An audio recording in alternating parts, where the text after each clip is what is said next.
everybody! Get it on!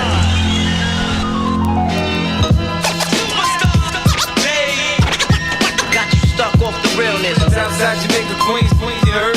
And we go a little something like this. What's going on with you? Oh man, you know, just grinding as usual. It's the same thing every day, man. When I come to New York, so just grinding. So tell them, like, actually your grind, like, you know what I mean, your day-to-day basis of what you do, because you also have a company called Care Bears, right? You know what I mean? Well, Care Bears was the starting foundation of it, because at the beginning, like years ago, I had reached out to a DJ and they asked how much you want, and he was like a G, and I'm like, dang, I can't do that. But I said, know what, I could start making mixtapes myself, but I could use that as a way to get my music heard. But it was never my intentions to like really bring it to the forefront. It was just like to get my music on, and then once I could connect with the other DJs, then get rid of it and focus I respect on that. Like, because you know what I mean, you're not a DJ, but you said to get your stuff on, you know, you did it, and then after you was like, I'm done with it. Let it go, because I mean, to me, I really respect the culture for what it is. It's like an insult to be doing mixtapes and then have DJs that really do it. Shout out to all them distro people that's used to put out mixtapes. I see you. You know what I mean? Yeah. So it's like, now I don't even have to focus on it anymore like that. I gotta focused on doing what I gotta do with the other DJs and stuff. You know, focusing on making them do what they do in other states, and that's where my service come in now. That's what's up. Let me ask you about the Connecticut scene. Connecticut is like the biggest scene for hip hop. Yeah. Like, can you shout out like the biggest like towns in Connecticut, because like a lot of y'all feeding a lot of rappers, like they're like big stars out there. Who's like the biggest people from New York that comes to Connecticut all the time? The only one I could say right now is French Montana. He's the biggest. Yeah. Before him, it was Max B. He was like, he was God out there in Connecticut. So seen them DVDs, man. Yeah, Connecticut is crazy. Yeah, man, it's crazy. Max, now it's Frenchie. Before it was Max B, and then before Max B, it was 50 Cent. He like, man, you could sell a mixtape with just one exclusive song by 50, and that. People didn't even care about who else was on the mixtape and stuff. That's crazy.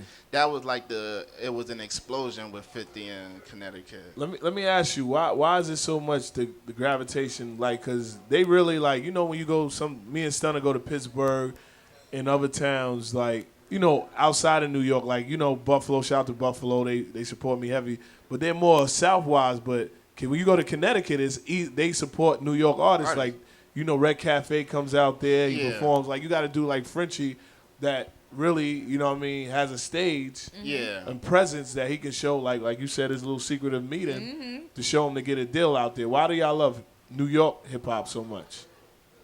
That's kind of hard to say. I think like back, like during the mid-'90s, late '90s, we were like big Mobb Deep fans, especially Hartford. You know, it was funny when I think about it, because it was one guy I know that used to think he was Prodigy, so he would wear a towel around his neck and say he had sickle cell and everything. Wow. No good.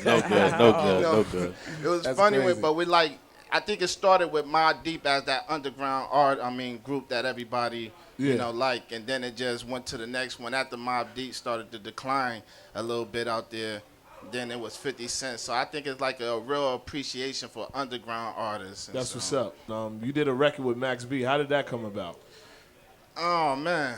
That one, it was like, I've been planning it for like months. I was like 10 months before, because I already had my verse written. Yeah. But I got a call from one of his friends out there in Connecticut that I know and stuff, and he reached out to me and was like, yo, I got Max B. He wanted to have Max B host a mixtape, but I was like, I'm getting rid of that, so there's no need for me to do that. I know what, up the stakes, I got the money for a verse, and stuff. So he was like, all right, let's do it. So we set the price and stuff, but it was kind of like it's a crazy story, because it took time between that time from Tuesday to Friday. They was calling me back and forth, because they was like, let's do the song Wednesday. I'm like, I don't got the beat. Let's do it Thursday. I don't got the beat. It comes in Friday. I'm like, when I get that beat, that's the one I'm doing it to. So, you know, but we got it done, and stuff. It was crazy when I think about it because Max B was like, you know, he was writing his verse, but he was like writing 2 bars, and he was, you know, drinking Henny. And then I'm like, yo, like an hour went by, and all I see on the paper is like 6 lines. So I'm like, I don't want to be here all day because I'm paying for the studio time. So, you know, and then like an hour and a half later, he was like, the verse is done. Let's get going. You got the money? Let's go. I was like, all right, let's go. Man. He was about his business and stuff, but you know, it was the most beneficial move I ever made as an artist. Let's go. I'm switching up my game just to take precautions. Ball for the green like a Boston Celtics. The way y'all prevail, you say y'all rebellious. Know your butt shook cause you shaking like Elvis. Pull up in the whip, same color as sperm. Don't think with but we both is quick. The bus out of just to get us a quit. But your girl handcuffing cells on the lip, crying logic. The way I just aim at my objects, moving targets, get popped trying to harm us. Don't alarm us, cause we clutch like authors. My mind stay dead, so my brain's the corpse. You will smell dead if you enter my thoughts. I'm parallel to hell when the God reveal. Never fell when these devils get pale. Your main girl love me cause I'm slick like gel. Don't have to just to squeeze the trigger, you'll clap your own self by a wave of a finger. New Prince a contender on lyrical. Only way you see chips if you chew the. I mean, literally, your career been dead. Literally, your career flip flop like sand dunes. Catch me on the beach getting hit by. Simple, how I just switched my story. The words stay the same, so it's nothing to worry. I'm handsome, I don't even have to smile. I don't. On a girl, B.I. style, next orbit, crying emperor. My curricula study genetics, so it makes me so kinetic. People stay scheming with a hit on my head, cause they know my money longer than freeway bib. Yeah, let's give it up. Now give it up for Ron Paul. He actually edited his own. Man. I know, right? That's real hard to edit acapella. Word. So give your shout outs, man, and tell them where they can reach you. I know you on your Twitter, your Facebook. Yeah. You know what I mean? All the haters, you know what I mean? They're good too, man. So, you know what I mean? Tell them what it is, Ron Paul. Well, you can reach me on Facebook at Ron Paul Raps. That's the same for YouTube, MySpace, and Twitter.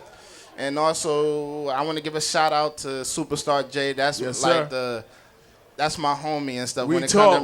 I told him one time I had to get on him. I was like, "What do you mean you're not rapping? You're not putting out freestyles?" Actually, that's important because he did put me on the sun. I was thinking like I wanted to fall back and focus on making the mixtape, but he was like, "Yo, if you do that."